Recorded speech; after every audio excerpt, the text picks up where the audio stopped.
Hello there! This is LEGO Dynasty, and today I'm bringing you guys my review of the LEGO Star Wars Yavin 4 Rebel Base. It is set number 75365, comes with 1,066 pieces, is rated ages 8 and up. Now this set retails in the United States for $169.99 and in Canada for $219.99. Now without further ado, let's kick off this review, starting with the box. So taking a look at the box, you can see the very beautiful Yavin planet in the background of the Yavin 4 base, looking very nicely. You have all the minifigures, and this set definitely has a large assortment of minifigures, definitely great to see. Something you don't usually see in Star Wars is getting a lot of minifigures, even in a set like this, so definitely nice to have that, because there's definitely a chance, they could have trimmed the minifigure selection a lot, and LEGO fans would have probably still bought it, but being an original trilogy set probably helped this set get more characters than what a normal LEGO Star Wars set would get.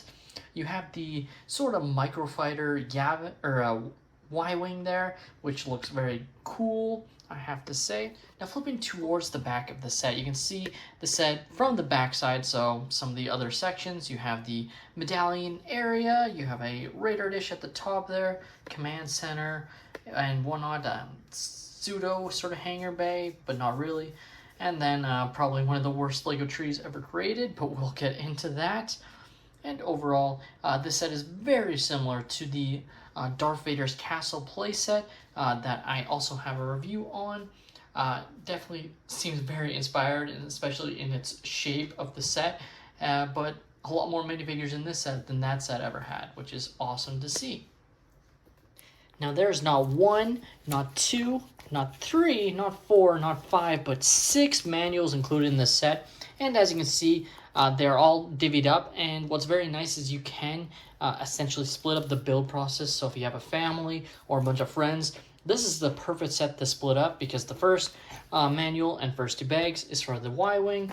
And then you have this other section here for the I guess sort of command center, briefing area there, and then you have another portion of the command center, with these lines to represent the space battle going on above with Chewbacca there. Another section of the command center with Leia watching this holo table with the Death Star coming around the Yavin planet to hit Yavin 4. Then, of course, you have the medallion ceremony room, which is very small, but gets the idea across. And then lastly, the least exciting, with the tree and sort of like little glider vehicle that transports movement for the rebels. Now, what's great about this set is it actually features different images from the movie A New Hope, which is pretty nice to see. As you can see at the back of Manual 1, this happens all across. They show different scenes that are directly inspired from the film that are in this set, which is awesome to see. And lastly, before we get into the set or minifigures, we have all the extra pieces, which, as you can see, quite a large assortment there. You have the brick separator, extra one of these missiles for the Y-Wing that you can refill. You got an extra lightsaber hilt for Luke, and some other nice Technics, studs, etc. All extra pieces that you can basically just add to your collection for free. Now, before we get into the minifigures and the Yavin 4 base, I figured I'll just show off the Y-Wing right now, as it is just very easy to access. So as you can see, definitely a small scale set, similar to what we saw in Darth Vader's playset with his TIE Advance being included, but it's not like micro fighter scale either. Like, it's a completely scaled down version of the set, but it works quite well for this set. You can see the nice turrets on the side here, or on top I mean, and obviously you also have these very nice missiles, which very easy to shoot. You just push down and they fire off. To re-add the missiles, very easily you just push it in until you hear it click, and then easy to fire again, just pressing down. Overall, you can pop off this cockpit piece to reveal space for your pilot. So we'll just grab one of the random pilots that we have in the set here. Just take off his weapon just to show what it looks like with him inside.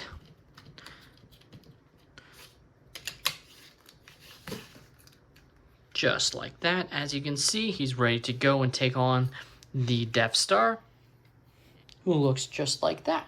So very nice little design there. Really unique astromech that we will get into, but overall a really fun build that honestly they probably didn't have to include, but I'm really thankful that they did, because it definitely enhances the set a lot to have this included. Just giving another final look at the detail here. You have this nice printed tile there. The bottom, as you can see, does have some pseudo landing gear, obviously non-retractable, just this one part, but it works overall quite well. And you can see the detail here, just absolutely outstanding little design here. Like, honestly, pretty impressive what they were able to come up with here and make it look so good in such a scaled down version of the Y-Wing. Now, just to show, as these sort of coincide with the Y-Wing, you have these lights sort of to represent them for when they're cleared to land. And then you also have this brick-built staircase, which is fine. I honestly think I would have preferred a ladder piece compared to this, but it works okay. I don't find your characters can really stand on it that well. Like, they just fall back. That's why I think I would have preferred a ladder piece compared to this. So not a lot of practicality with this ladder piece, but for like display, I guess it works quite fine. And lastly, the other real small side build here is this little container vehicle that you can, place your characters on. We see it driving Han, Luke, and Leia during the film, along with supplies and whatnot throughout the Battle of Yavin and afterwards. So very simple design, but it works overall decently well, I think. You can actually, very easy to pop open there, just like that. As you can see, it's a very, very simplistic design, but I think it works pretty well overall. And like I said, just grabbing our pilot again just to show, with the studs on top, you can easily place your character and drive it around. And taking a look at our first minifigure, we have C-3PO, and pretty standard C-3PO overall, nothing too special about him, not like the C-3PO we get in the UCS Landspeeder with the special molded leg. Unfortunately, this one is just printed, but overall pretty decent detail, but just not a super exciting character. It is very nice though that he does have arm printing still, as that is definitely something that didn't used to be a common occurrence. So nice to see that they're being consistent with some of these characters, like Darth Vader. No, he's not including this set, but just like how Darth Vader now pretty consistently has that arm printing, nice to see that they seem to be pretty consistent with C-3PO getting this arm printing going forward, which is pretty nice overall. Our next character is, of course, Princess Leia in her sort of ceremonial white robe from the end of the film. So a little bit of lack of continuity there, I guess, since she is in a slightly different outfit at the end of the film than she is for the majority of the film, including when most of the scenes take place. But obviously, still pretty nice character overall of Princess Leia.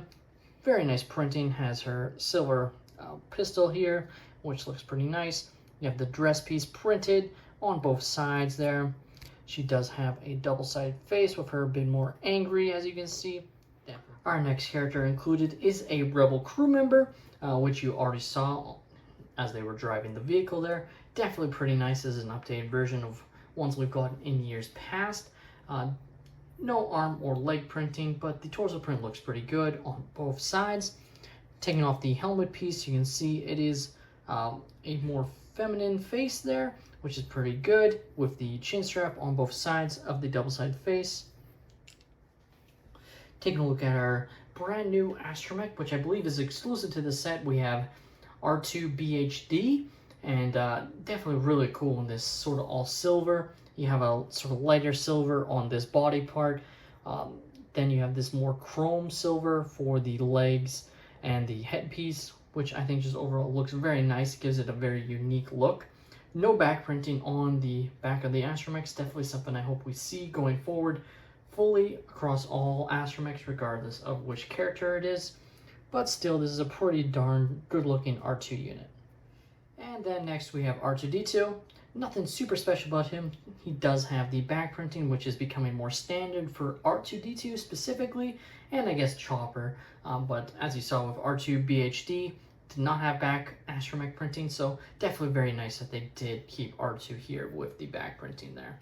Our next character is Han Solo with his medallion from the end of the film, and just gotta say, pretty awesome to see. Really awesome that they've basically just printed this design onto the regular Lego medallion.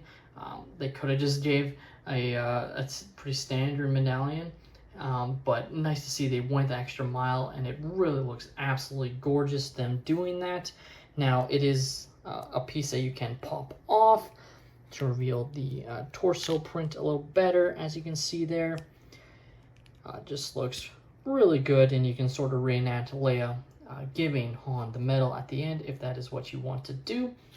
Taking a look at the medallion on its own though. If it'll focus. There we go. As you can see, it looks really awesome, and just putting it on Han, it just looks really good as well. Taking a look at Luke, who is also in his ceremonial outfit from the end of the film, and again, absolutely gorgeous character.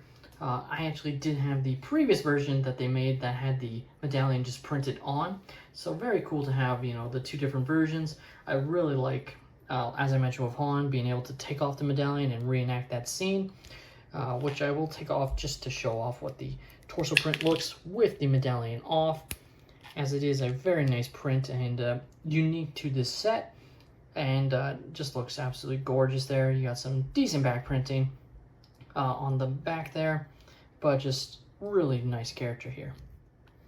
Our next character is a Rebel Fleet Trooper, which we will be getting in the upcoming Lego Star Wars Tantive 4 hallway scene. We'll be getting a couple more of those guys. It's really cool. I actually really hope that we get another classic Rebel Fleet Trooper battle pack in the future, just so we can stockpile these, because we do see at the end of the film there is like, that was the standard Rebel uniform in the early days of the Galactic Civil War, so would definitely be nice to do that. Now this guy specifically is the one that sits on top of the tree and you know, like scans the ships essentially. I believe this is meant to be a scanner for life forms to see how many are on board, if it's potentially a secret attack by the Empire, etc. But overall, pretty nice figure. Moving on, we have General Dodonna, who is actually not exclusive to the set, as he did appear in the LEGO Star Wars downscaled X-Wing that came out and is now a retired set. Now, I did purchase the downscaled TIE Fighter because I didn't have one, but I already had a few X-Wings, so I decided to pass on the that specific X-Wing set, which meant I passed on this version on General Dodonna at the time. But then I was planning to get the X-Wing, then I found out the set was coming and he was included, which is just awesome from LEGO. I'm really happy they include this figure rather than keeping him locked behind that set for people that weren't too interested in picking up yet another X-Wing. And he's just an absolutely gorgeous character. Really like the, you know, torso to the belt to the leg printing there. Really outstanding. And you can see back printing of his face looking really nice there. Next up we have Chewbacca. Nothing too exciting about Chewbacca. I guess good that they included him in the set, but not too, like, nothing really exciting about him, you know. It's just Chewbacca. Moving on to a character that I believe is exclusive to the set, we have Garvin Dreis, aka Red Leader, you know, Luke's commanding officer during the Battle of Yavin, until he unfortunately is killed. I guess spoilers, but I mean, the movie is so old, and if you're watching this video, I'm sure you've seen Star Wars: A New Hope. But really awesome print detail. It's not like what we got with the UCS Luke's X-Wing, but still really awesome detail on the torso, legs, and back printing there. You can reveal or change the face print, which has him a bit more angry, or this could even be his face that he's making as he's, you know, pseudo-sacrificing himself as his engine is failing. And our next character is John Vander, aka Gold Leader, who is specifically the character we see in the Y-Wing bombers. He's the leader during the initial attack on the Death Star, but obviously Gold Squadron is sort of wiped out during the Battle of Yavin, unfortunately, but awesome to see us get him as a LEGO character. Just like Red Leader, he does have a double-sided face with him a bit more stern rather than, you know, shocked. In fact, actually, yeah, okay, they are exactly the same face print. I just noticed that now. They're the same face print, so we have one with him being a bit more shocked versus a bit more stern, which is the opposite for Red Leader there. So I guess would have been nice if they gave a specific face print, but not a lot of detail they could convey in the end due to, you know, the having the chin strap and the goggles already printed on the face. So yeah. All in all, that is 12 great minifigures. Let's get into the Yavin 4 Rebel base. Taking a look at the outside detail of the Rebel base, and you can see some really nice foliage intertwined with the bricks here that really adds a nice set of detail. Other than this tree, obviously, definitely feel like that's the weakest part of the set in terms of its design. But even up here, just looks absolutely gorgeous on the outside. You do have these turrets on the front, which I believe is just an extra feature. I'm pretty sure we don't see that at all during the film or even in any expanded universe or Legends continuity. But just an extra feature so kids can, you know, pretend the Empire is invading, which I believe did happen after the Death Star was destroyed. At least it did in Legends and some of the other mediums in the past. Now flipping the set around is when you really can see some of the nice scenes that they recreated in this set. And we'll start with the ceremony chamber up top here. Now it's a little bit shaded, so I'll try and move my light to get it so you can see a little bit better there. As you can see, not a whole lot of space there. Overall, you can sort of fit up to 3 layers of characters. As you can see, you know, you have 1, 2, 3, like maybe 4 layers, but overall, not a whole lot of space. We'll just add some of the characters just so you can get a better idea of what I mean. As you can see, I have 4 of the characters in there. There's some room behind, but really there's not a whole lot of room there.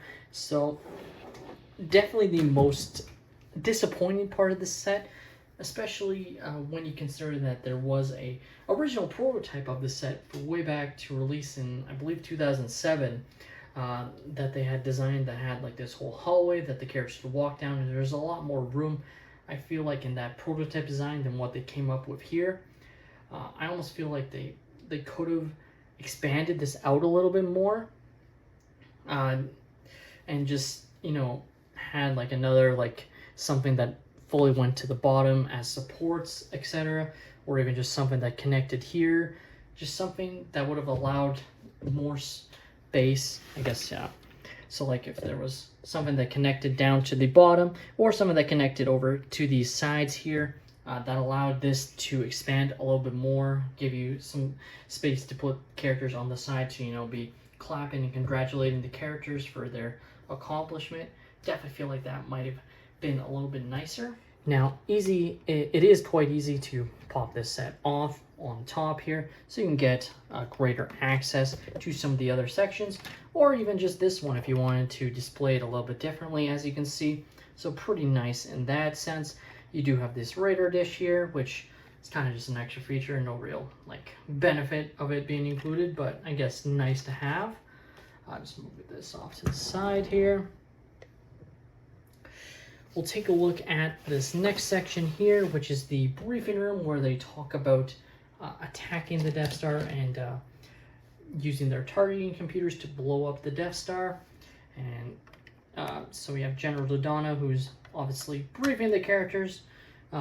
With the amount of pilots included, you really only have the leaders of the mission, which is kind of funny to have them being briefed when they probably knew ahead of time what the whole plan was. Or would have been briefed ahead of time, then everyone in the flight squadron is being briefed. But I guess kind of nice, I guess you can have them at the front.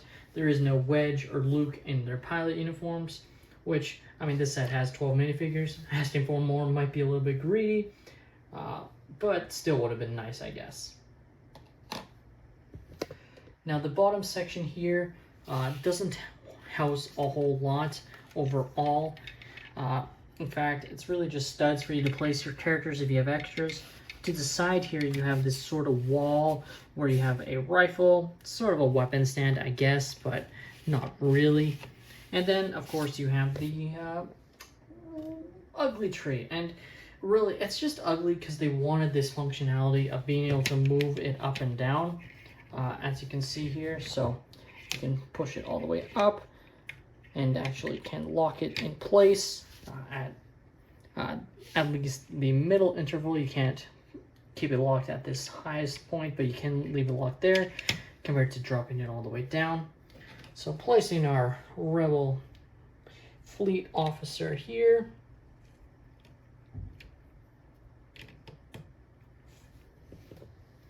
Just like that. And then you can pop it up. And overall, pretty nice, I guess.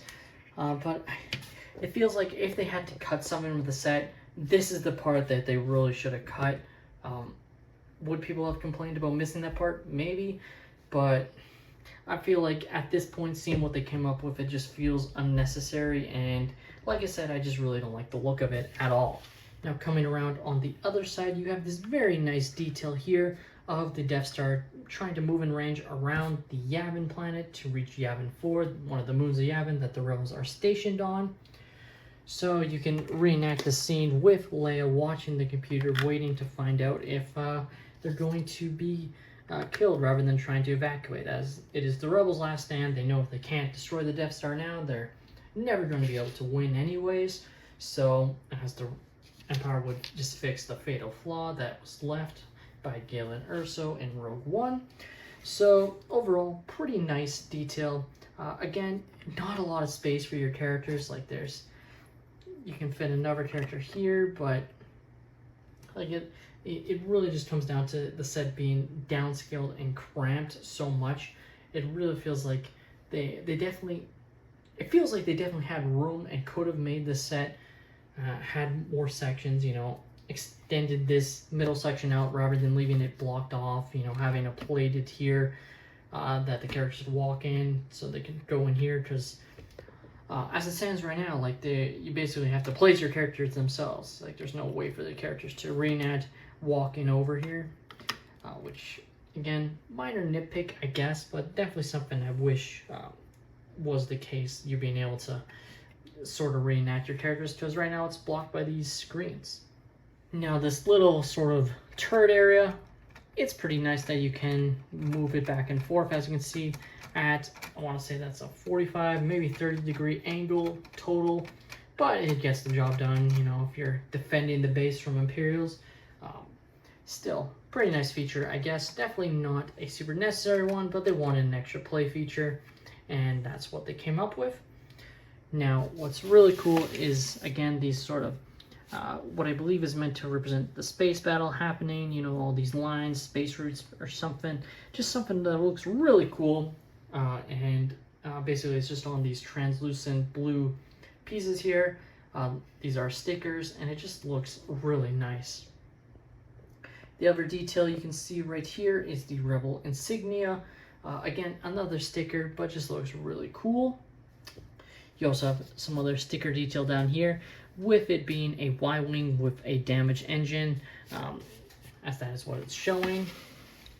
Now on this side, you do have some extra crates, which look pretty good, and they are housing some extra weaponry. In this case, I think this is meant to be like a bomb or something.